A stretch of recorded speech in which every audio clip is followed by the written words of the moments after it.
I came home today and found out my mom sold the one thing my dad left me before he died, my guitar. The one he said held a piece of his soul. I couldn't breathe, and then the anger hit me. Stick with me while I share my story. And if it touches you, don't forget to support our channel by hitting that subscribe button, dropping a like, and sharing it with the people you care about. I stormed into the living room, holding the empty guitar case, my hands shaking. Mom, why? I demanded. Ruth looked at me with those tired eyes, the kind that tried to soften the blow, but it didn't work. Lena, I needed the money, bills, debts, everything was piling up. I didn't have a choice, she said, her voice shaking. But I couldn't accept that. That guitar wasn't just wood and strings. It was my dad, it was memories, it was everything he left me when he died. I remembered the last night we spent together. Dad had smiled at me and said, "Play this, Lena. Let it carry my love." Every note I strummed after that felt like he was still beside me. And now, it was gone, sold like it was nothing. I felt betrayed, but I also knew I couldn't let this break me. I had to do something. The next day, I asked around and found out the guitar was in a local music shop, owned by a man named Dexter. He had bought it legally, so I couldn't just take it back. I felt powerless, but I wasn't going to give up. I started working at the shop part-time, pretending to be interested in music lessons. Dexter was suspicious at first, but my knowledge of the guitar and its history with my dad impressed him. Slowly, I earned his trust. While I worked at the shop, I made sure Mom felt the weight of her choice. I left small notes around the house, reminding her I knew what she had done. She started to feel guilty, but I kept my cool. I knew the final step had to be perfect. Finally, I got close enough to touch the guitar. I played a song my dad had taught me, and Dexter watched, amazed. It was the first time I felt like I had a chance to reclaim what was mine. I confronted Mom one last time. She cried and apologized, but it wasn't enough. Betrayal leaves scars, and I wasn't ready to forgive. I arranged to buy the guitar back secretly. The moment it was back in my hands, I felt a mix of relief and victory. I left a note for Mom, telling her that trust, once broken, isn't easily fixed. That night, I played the guitar in my room, pouring out all my grief and anger. My dad's memory felt alive again, and I realized I didn't need her forgiveness. I had him back in my life through the music, and that was all that mattered. I stormed through the front door, my chest tight, my hands trembling. "Mom, how could you do this?" I shouted, my voice breaking under the weight of shock. Ruth looked up from her chair, startled, her hands gripping a stack of bills. "Lena, I didn't have a choice. Everything was falling apart, the bills, the debts. I had to sell it," she said, her voice pleading. But her explanation felt hollow, like an attempt to patch a wound that was too deep. It wasn't about money. It was about what she took from me, something my dad had given me when he was still here, something that carried pieces of him I could never replace. I sank onto the couch, memories flooding in. I could still feel his hands guiding mine over the strings, teaching me the chords he loved, whispering encouragement as I stumbled through song. I remembered the way he smiled at me, pride and love shining in his eyes. That guitar wasn't just an instrument. It was his presence, a link to him I had carried everywhere. And now it was gone because of her choice. The betrayal cut sharper than any words. I had always trusted her, believed she would protect what mattered to me most.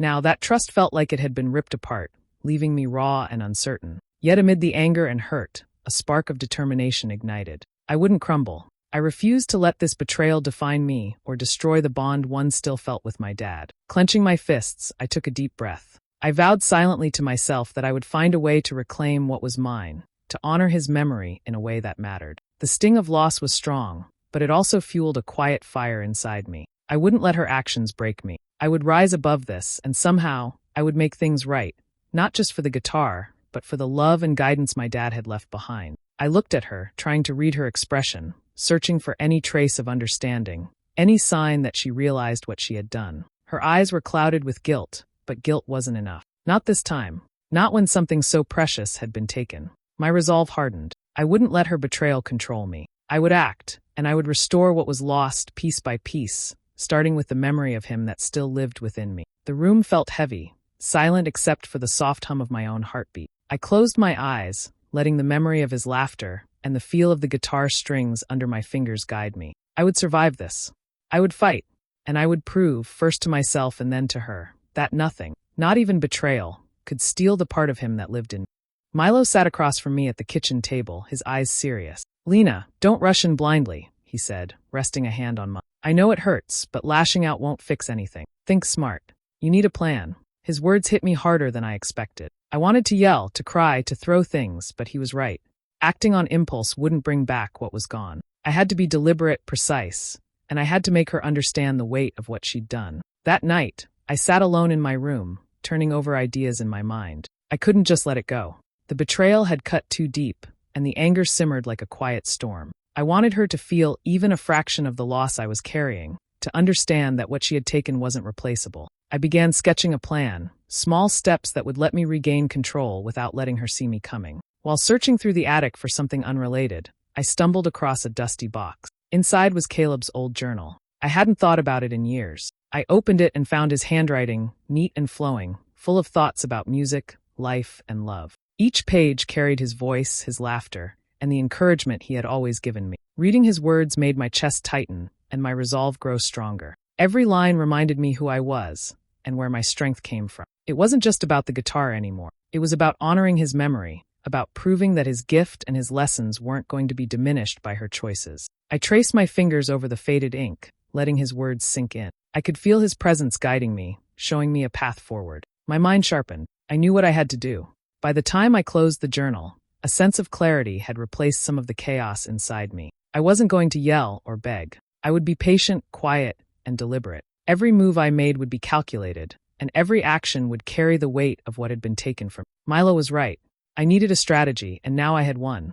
The fire inside me had shifted into focus. I would reclaim what belonged to me and ensure she felt the consequences of her betrayal in a way that mattered. I slipped the journal under my pillow, a silent promise to myself. This wasn't just revenge. It was a mission to protect the memory of my dad and the love he had poured into me. I could almost hear him whispering through the pages, telling me to be strong, to be clever, and to never let anyone take what was sacred without consequence. And I knew, without a doubt, that I wouldn't. I spent the next few days quietly asking around, dropping casual questions to neighbors and old family friends, trying not to show how desperate I was. It didn't take long before someone mentioned a music shop at the edge of town, run by a man named Dexter. Curiosity and a flutter of hope pushed me toward the small, brick building with its dusty windows and faded sign. Peeking inside, I saw rows of instruments, but one stood out immediately. My stomach twisted when I recognized the shape, the familiar curve of the wood, even from a distance.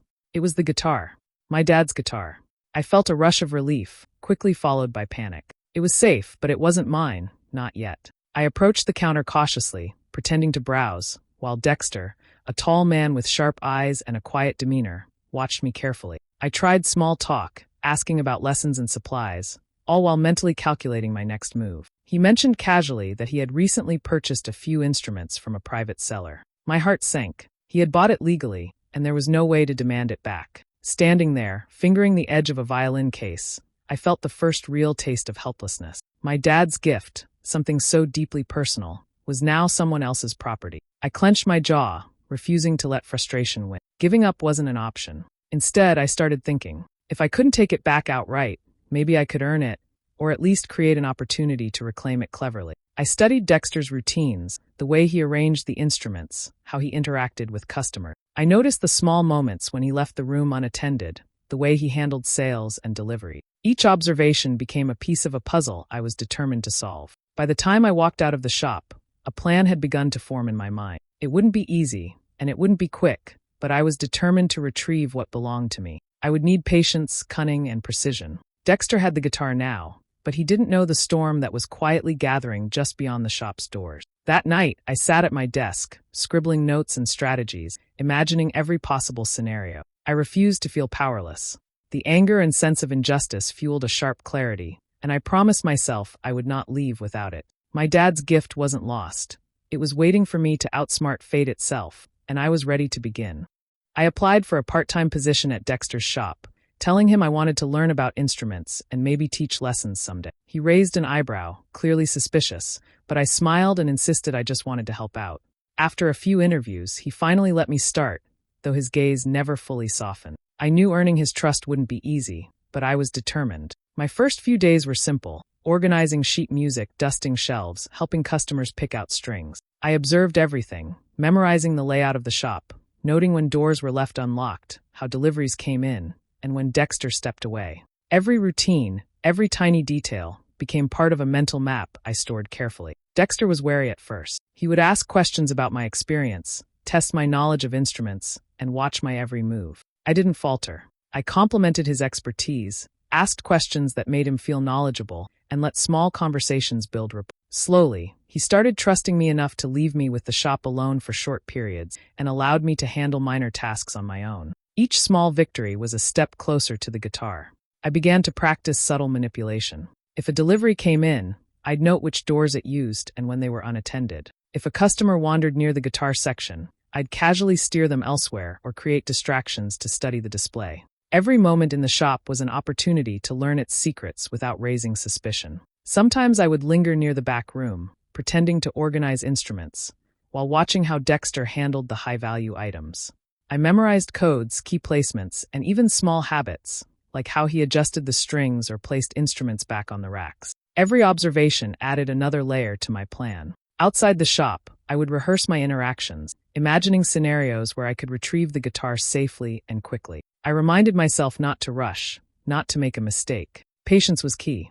Dexter's skepticism was fading slowly, but he wasn't naive, so I had to be clever and measured in every move. By the end of the week, I could anticipate his actions almost perfectly. I knew when he would take a call, when he would step out to meet a supplier, and even how he arranged the instruments after closing. The guitar, always in plain view, seemed closer every day, but I couldn't let excitement cloud my judgment. I reminded myself this was a long game, not a sprint. Every small step, every calculated move, brought me closer to reclaiming what belonged to me. I wasn't just working in the shop. I was setting the stage for the moment I could finally make it mine again. The plan was forming, and I could feel the edge of victory within reach. I began slipping folded scraps into places she never looked. Beneath the recipe cards, inside the lining of her coat, tucked under the mirror where she kept her hairpin. Each paper carried a single line that hurt to write but needed saying, a reminder of what had vanished and why its absence mattered. I didn't shout. I didn't accuse.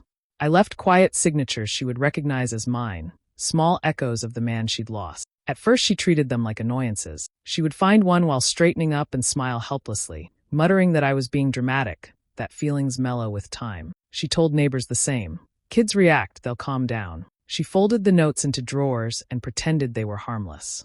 But I watched the way she lingered over them in the dark, the way her hands trembled when she smoothed the paper out on the kitchen table. Her facade of calm began to crack in private. I noticed overdue stamps piling up on envelopes by the phone, statements with red marks she tried to hide behind the recipe box. Invitations stopped arriving. The book club asked after her, but then stopped calling. People who once stopped by for coffee offered brief smiles now, and their voices cooled when she entered the room. A neighbor's glance that once held warmth now carried something colder, a measure of distance.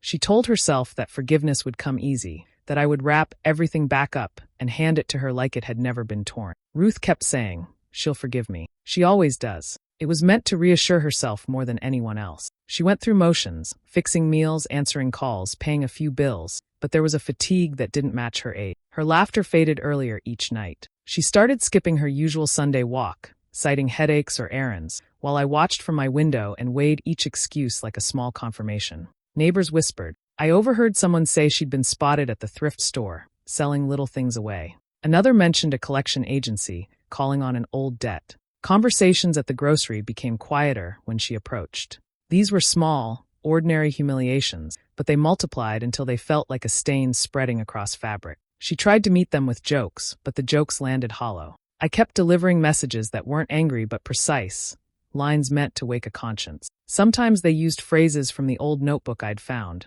words my father had left behind, not to threaten, but to remind her of what she had taken from both of us. She read them and folded them with trembling fingers, whispering apologies into her palms that never reached me. Watching her life tilt felt complicated. There was a bitter satisfaction in seeing her realize consequences, and also a soft pain that made the notes heavier. I hadn't set out to punish her with ruin. I wanted her to understand the weight of her choice. As her world narrowed and friends drifted, the quiet-eyed Soan did its work. She still believed reconciliation would be easy. I believed she needed to feel the loss before she could truly know what she'd done.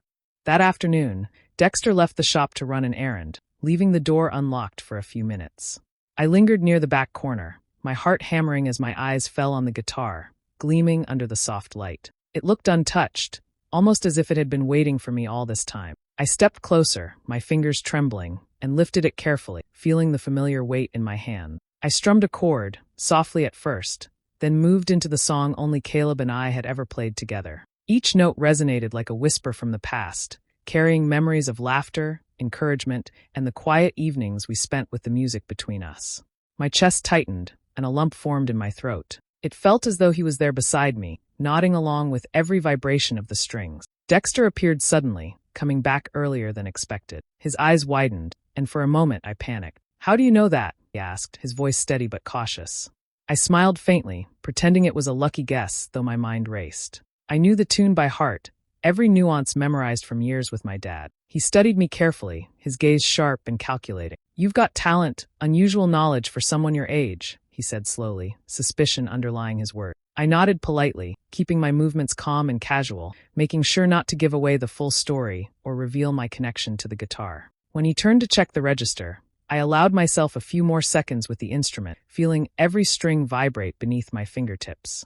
I memorized its weight, the sound of each note, the smell of the wood, every detail that made it uniquely ours. I couldn't afford to waste a moment. Every day the guitar stayed in that shop, it could be sold, moved, or vanish from my reach.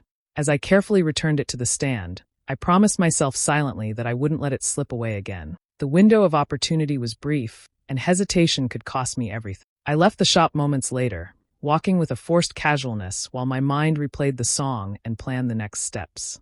The encounter had reminded me of how close I was, how fragile the situation could be, and how urgently I needed to act. That day, the guitar felt closer than ever, yet its safety depended entirely on my patience and cunning. I realized that every detail I had observed, every routine I had learned, and every trust one had earned from Dexter was now crucial. The moment I had longed for was finally within reach, and I knew that if I didn't move wisely, this chance could vanish forever. I found Ruth in the kitchen, washing dishes as if the clatter could drown out our unspoken tension. I set my jaw and spoke evenly, trying to keep my voice steady. "Mom, I need the truth. Why did you sell it?" She froze, her hands gripping the sponge, so tightly the water splashed over the edges of the sink. Her shoulders sagged, and I saw the walls she had built around her guilt begin to crumble. "Lena, I didn't know what else to do," she whispered, voice cracking. Everything was falling apart, rent, bills, the car.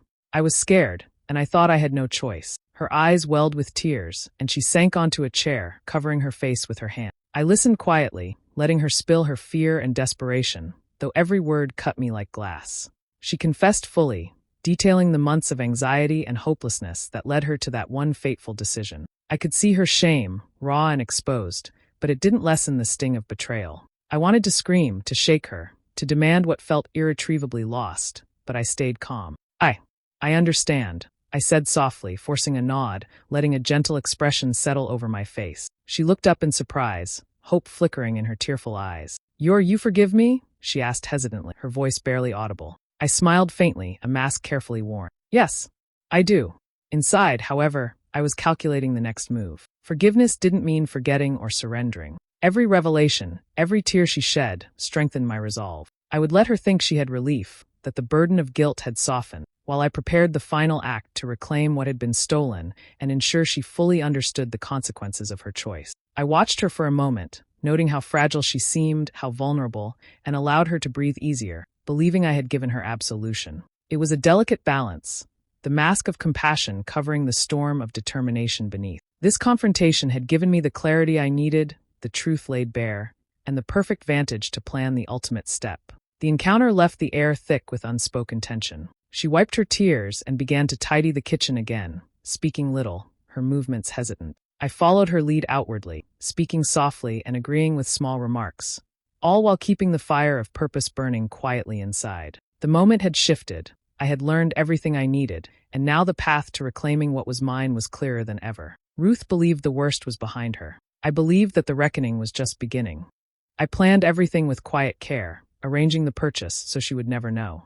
I spoke to a woman who sold items occasionally, pretending to ask about another instrument. I learned the seller's schedule, used cash, and watched the exchange from the shadow of the alley. When the case changed hands, my chest loosened. Carrying it home, I moved slowly, cradling the package to my chest like a fragile promise. I climbed the back stairs and eased my door open, listening for any sound. The strings felt familiar as I set the body down on the bed. No new scratches, no foreign marks, exactly as he had left it. I let out a quiet breath and softly placed it beside his old journal. I wrote a short letter, choosing words with care. I said that taking something so personal could not be fixed with money alone. I explained that some gifts carry memory, comfort, and the unspoken vows people share. I folded the page and slipped it into the pocket of the coat, she wore on mornings when she pretended everything was fine. I did not shout or demand. My note was plain, not cruel. Loss does not vanish with a receipt. Repair requires time and effort and must be earned. I left it where she would find it alone, not in public, because the shame was meant for her alone. That night I tuned the instrument, listening as each note rang clear in the small room. The melody that rose felt like both relief and mourning, a blend of joy and grief. I played until my fingertips ached, until the rhythm matched the quiet song my father hummed while working in the garage. Each chord loosened a clasp inside me. In the days after, I walked through the house differently. I kept my distance, letting her move through her routines under the weight of what she had done. Her face sometimes held regret. Once she paused at my closed door and then looked away. The folded paper rested in her coat like a slow ache between us. Having the instrument again did not repair what was broken. It returned a piece of him and a place for my sorrow, but it did not fix the gap between us. I wanted her to see that rebuilding care was a task, not a one-time exchange. I had recovered what mattered, and in doing so created a quiet space for truth to settle between two lives, waiting for both of us to decide what comes next.